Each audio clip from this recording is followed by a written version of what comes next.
Hi, Professor.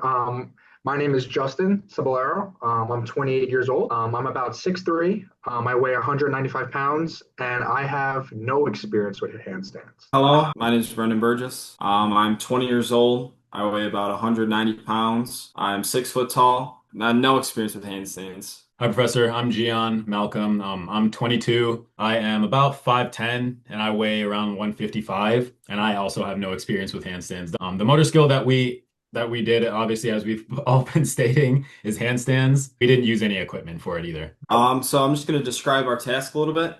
So over the 2 or 3 weeks, we wanted to see how long we could actually do a handstand for. Handstand is a simple gymnastic skill. Requires the participants to balance on their hands and have their feet above their heads. We predicted that we'd be able to do a handstand for about 45 seconds from the first initial time we practiced to the last time we practiced. So that was our success measurement. We calculated how long our feet were in the air from the time our feet left the ground until our feet landed. I'm going to discuss how our group conditions and how they were practiced. There was no formally defined experimental conditions or group divisions. All of us practiced independently with this common goal of increasing our handstand duration. However, the approach that we all took was consistent across the group. We did not randomize the order or the participants. All of us practiced individually, and our data was self-recorded. Now, moving into our practice schedule. So we all decided to do 5 days per week of practice, Monday through Friday. And we just standardized our days so that we could maintain the consistency and allow progressive movement throughout the entire project. So for me in particular, I just did 5 minutes per day. I performed as many handstands as I could within that 5 minute time frame. Went a little longer. I did 10 minutes per day.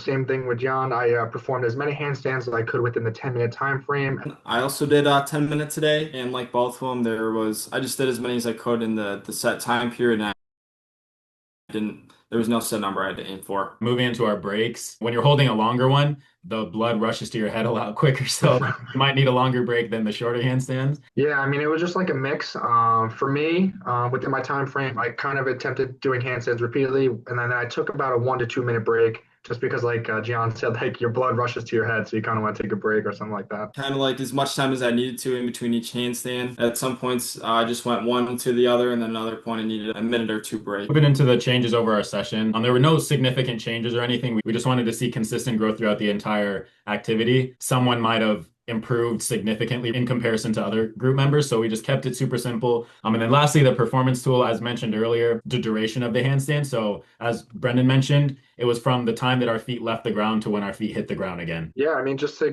conclude, I kind of enjoyed doing handstands, being that I have no experience. It was definitely a motor skill that kind of challenged me, but it also was fun at the same time. That now I can teach other people, and I can say that I can finally do. Yeah, absolutely. Definitely harder than it looks when you're going into it. Yeah, I agree. I think you just touched on it. It is looked at as a really easy skill, but then once you start actually improving your times, you realize how hard it actually is. Yeah, absolutely. I only was able to get like 2 or 3 seconds. Because I thought in the beginning when we set that original time that it was going to be like, oh, 4 seconds is going to be nothing. But as you start to increase, you're like, wow, holding a handstand for 4 seconds it's a lot harder than you might think. Yeah, exactly. We predicted that all group members will be able to retain 70% of the skill following the 1 week retention interval. We predict that all group members will perform about 400% to 500% better from the first practice session to the last practice session. In terms of measurement, if we can all do a handstand for a second, we predict that at the end of the training, we can all do a handstand for 4 to 5 seconds.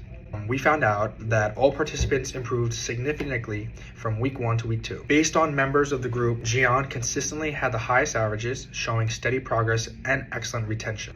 Brendan had the highest single week gains, improving over 1.7 seconds on average per day. My performance dipped slowly on week 2, but remained generally improved overall. Our retention test results show strong memory of technique with very slight performance drops. And since we practiced 5 days a week, for 2 weeks, we all had 50 reps. To conclude our results, prediction 1 was met, prediction 2 was not met, and lastly, prediction 3 was partially met.